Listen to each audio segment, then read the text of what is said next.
Today, Wisconsin State Assembly candidate Christy Welch held a press conference with local child care providers. They're encouraging people in Wisconsin to vote against two state constitutional amendments. The amendments will appear on the Wisconsin state primary ballot next month, August 13th. One would prohibit the legislature from delegating its power to appropriate money. The other would require legislative approval by joint resolution before the governor can expand federal money given to the state.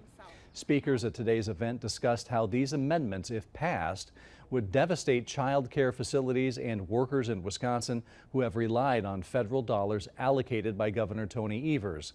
They say Republican politicians in the legislature have stonewalled efforts to provide permanent funding.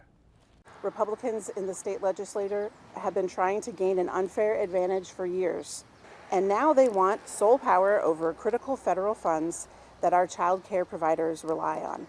We cannot let this happen. To learn more about these amendments and their implications, you can head to WBAY.com.